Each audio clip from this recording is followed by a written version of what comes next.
Bonjour, je m'appelle Bruno Rocher, je suis médecin psychiatre dans le service d'addictologie au CHU de Nantes.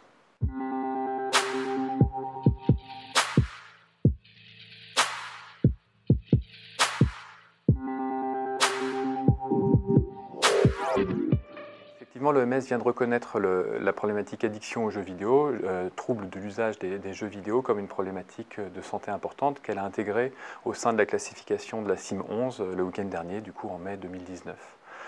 Pour nous, c'est extrêmement important d'avoir pu avoir cette reconnaissance de diagnostic parce qu'il faut voir que des cliniciens s'occupent de cette problématique depuis une vingtaine d'années désormais, et puis avec une montée en puissance du nombre de patients qui fréquentent les services depuis 10 ans environ. Et le fait d'avoir cette reconnaissance, déjà, c'est une reconnaissance du travail clinique qui est réalisé, et surtout, cela permet d'avoir un point fixe de critères qui sont partagés par l'ensemble de la communauté pour organiser les prises en charge et des recherches au sujet de cette problématique d'usage de jeux vidéo. Il y a une controverse par rapport aux critères qui sont utilisés, au fait que ce soit addictif ou pas. Je pense que c'était important de poser un jalon concret qui permette une reconnaissance internationale. Bien évidemment, celle-là va être évolutive et des changements pourront être réalisés au fur et à mesure des prochaines versions. Il y a une problématique addictive lorsque le jeu devient envahissant dans le quotidien du patient, qu'il y a une perte de contrôle à la fois de l'intensité du jeu et puis de la pratique, avec une manifestation d'empiètement sur les autres centres d'intérêt du joueur et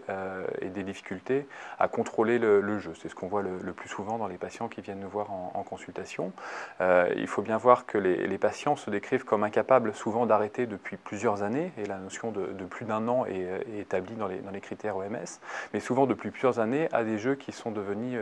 excessifs et envahissants. Ce que l'on repère aussi, bien évidemment, c'est une notion de souffrance, à la fois individuelle et familiale, et s'il n'y a pas cette notion de souffrance, on n'a pas de problématique de santé a priori. Les consultations de bilan permettront de faire la différence entre un jeu addictif, c'est-à-dire problématique, et un jeu passionnel où l'individu s'engage peut-être fortement, mais avec une capacité de contrôle, de maîtrise et de poursuite de plaisir dans ce jeu-là.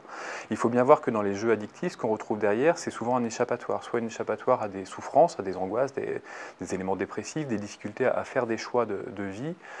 ou alors un besoin de stimulation pour autoréguler d'autres types d'émotions. Mais on est souvent dans un jeu qui vient en contrepoint ou en contrebalancement de difficultés personnelles qui étaient souvent présentes au préalable du jeu. Pour ce qui est de l'expérience qu'on a accumulée sur le service d'addictologie du CHU de Nantes depuis 15-20 ans désormais autour de ces joueurs-là, on sait que c'est des notions de parcours de soins qui sont assez difficiles, au même titre que des problématiques de drogue ou d'addiction comportementale autres que l'on peut repérer, les jeux d'argent, les troubles du comportement alimentaire et autres difficultés.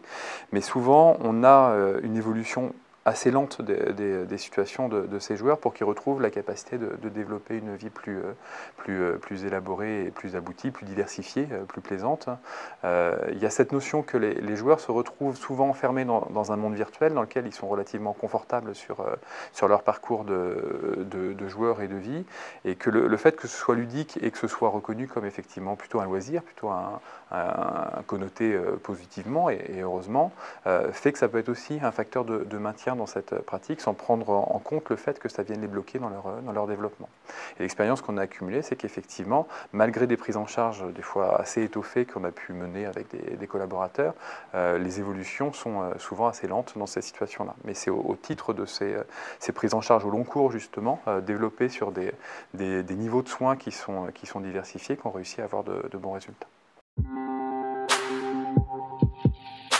Je pense que la reconnaissance OMS va permettre, pour les services de soins qui s'occupent de jeunes adultes, qui est la tranche d'âge qui concerne essentiellement les jeux vidéo problématiques, les addictions aux jeux vidéo, de développer des ressources de soins qui soient possibles. Et les ressources, c'est surtout vraiment, dans un premier temps, de faire le bilan de la situation et d'amener le joueur à se questionner justement de sa capacité à réguler ou à reprendre le contrôle de son jeu. S'il n'y a pas ça, il faut que les services puissent se développer d'une manière progressive, à organiser des ressources de soins qui permettent de faire le bilan, puis des consultations de prise en charge assez simples, voire des consultations dans les situations les plus graves qui amènent à des groupes de parole, à des hôpitaux de jour ou à des structures d'hospitalisation comme on a sur le CHU de Nantes.